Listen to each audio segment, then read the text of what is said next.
compassionate leadership. Compassionate leadership. Recently, I was asked to talk, address the participants of the conference on OD change and leadership at Tata Institute of Social Sciences. I essentially looked at what I have covered in my book on effective people. Almost about 70 and odd case studies I have covered, drawn from professors, social workers, doctors, film actors, civil servants, educational entrepreneurs, scientists, and the like. Uh, from all these cases, I have classified people into effective, very effective, and super effective. Anybody who does his or her job with 100% focus on the other person or other group of people whom you are serving, like a professor focusing on students, a doctor focusing on patients, a civil servant focusing on the public, or a social worker focusing on the uh, agents whom he or she wants to be serving, either in education field or in women and their empowerment or self-employment or health, any of the fields that you pick up. Our film actors, I think, focusing on the audience, the social values, needs, and so on. I think we consider them as effective people. That means when you do your job with devotion to make a difference in the life of somebody else, you are already an effective person. And I say you are a leader, uh, which means every one of us who does our job sincerely is a leader. This is my definition. I think the old definition, there are only a few leaders and other people are led, is gone. Because leadership is contextual. Today you can be a leader if you have a better thought, or if you act better than others, or if you speak a good word, you are a leader. Tomorrow you may not be leader in that area, somebody else may be a leader. So leadership is contextual, leadership is relative. Leadership is just to lead, to think differently, to be ahead of others in terms of maybe a thought, maybe in terms of a word, or maybe in terms of an action, or maybe in terms of all of this. So in this sense, all of us is a leader. Each one of us could be a leader. In fact, I started by saying in this particular conference that there is a leader in each one of us. You'll have to recognize the leader, evoke the leader, or provoke the leader, and use the leader and fill our life with this leadership competencies. Now, effective people fill a large part of their life by doing what they are capable of doing and making a difference in the lives of others. A good doctor who treats a patient with devotion is a leader and an effective person. But if some doctor discovers that he has phenomenal amount of capability, he is very good in a particular disease, or he is very good in a particular way of treating, he can make a difference for others, and he spreads to a large number of people. That means he is making his talent available to a larger person, the number of the society. I called it as very effective people. And when the person starts thinking even beyond, and he or she says that is not enough that I make my talent available when I am alive, but I want to make this talent, not only my talent, similar talent of others, my talent to be available to a large number of people, even when I don't exist, even in my absence, or even in my neighborhood. So you start expanding, you start building institutions. You are a super effective person. This is what I call as an institution builder, an organization developer, an organization builder. Uh, in my book on effective people is filled with all these examples. Now, talking about compassion, because I was asked to talk on this topic of compassionate leadership, I started looking at the lives of all these people, and I found that all these people, effective, very effective, and super effective people, have one thing in common: they are compassionate. They are definitely vision driven.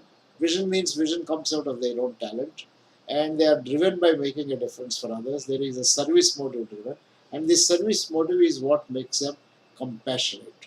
Compassionate means to be considerate, to sometimes sacrifice your own conveniences for the convenience of others and things of that kind. So this is what is compassionate leadership. Now, sacrifice is not necessarily always involved of a greater magnitude. It can be a minor thing. For somebody who is just a eighth standard person, when he looks at somebody who is totally illiterate and says that, look, that I am better than you, and therefore I would want to make sure that I can help you to be, if not equal to me, but at least come somewhere near me, and therefore I'll start educating you. So I have also said this compassion comes out of a feeling of abundance.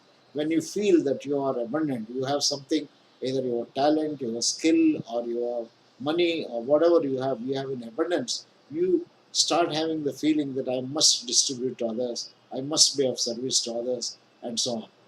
So it's not always necessary to have abundance. Abundance is a relative thing. As I mentioned, somebody who is a PhD, for him, education is in abundance and he could start helping a undergraduate. Or somebody who is in 8th standard could start helping a illiterate to become literate and so on. So I think abundance is a matter of perception. It's a matter of relativity and so on. But I found that this could be one of the reasons why people or leaders become compassionate. Another reason is personal tragedy in your life. If something has happened at an early stage of your life, then you can become a compassionate leader.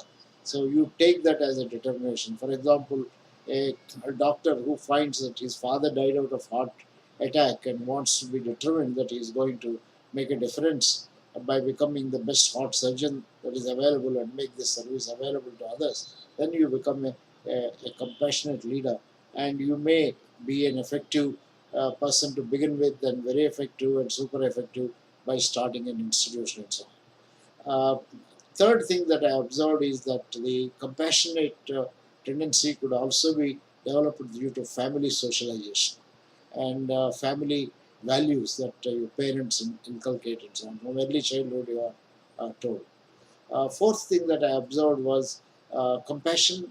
Compassionate leadership could also come out of an institution that professionalizes you. For example, a medical college can make you more compassionate, or a school of social work can make you more compassionate. A management school can make you more compassionate. Sometimes, very unfortunately, the professional institutions, instead of making you compassionate, could also make you the reverse of it. I have talked about a study on medical students where I discovered in 70s and 80s that medical colleges may not always have the positive effect on medical students. Sometimes it has been found that medical colleges, in a way, spoil medical students by making them more commercial rather than service driven. In fact, in one of my studies, I found that by the time the students come to the final year, their service orientation got diminished because they keep observing others. The same risk management schools run, because if you are a highly uh, uh, successful management school where your faculty are all the time on demand for consultancy work, and you all the time talk of examples where money matters, so you may unconsciously inculcate, rather than management, professional management orientation, primarily you could inculcate a economic orientation and so on. So, but these are risks that are involved. But normally, all education is meant to inculcate compassion or a service orientation in the minds of uh, the students. All professions, all helping professions are supposed to be helping people to develop compassion. Because if you don't have compassion, you can't be a leader.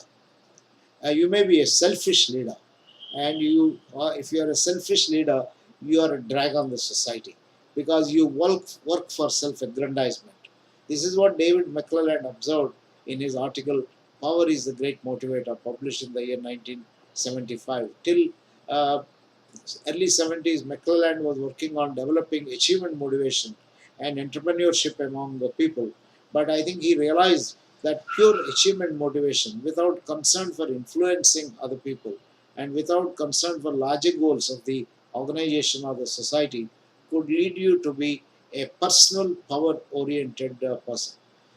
In fact, Uday Parikh, an Indian psychologist, behavioral scientist, and my old time colleague, came up with a very interesting concept in mid 60s called extension motivation. Extension motivation is a desire on the part of an individual to extend himself or herself beyond satisfying one's own personal goals and ends. In other words, you want to make your talent available to others. You want to extend yourself to be of service to others, to be of service to your society, to a larger organization, to the country. It is beyond you. The moment you say that I want to be of service to other people, you are already an extension driven, extension motivated kind of person.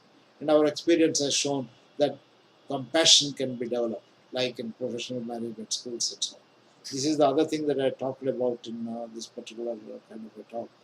And of course, my appeal in conclusion was that to recognize the compassion in you. If you are not compassionate as a leader, you will become probably very highly autocratic, coercive leader who creates a lot of misery all around. And we don't want such leaders.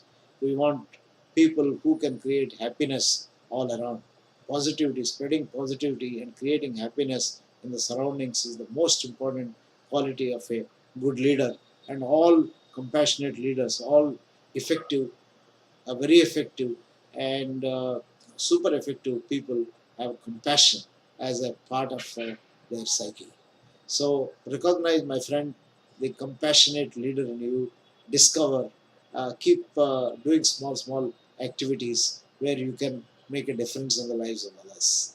All the best from TVRLS.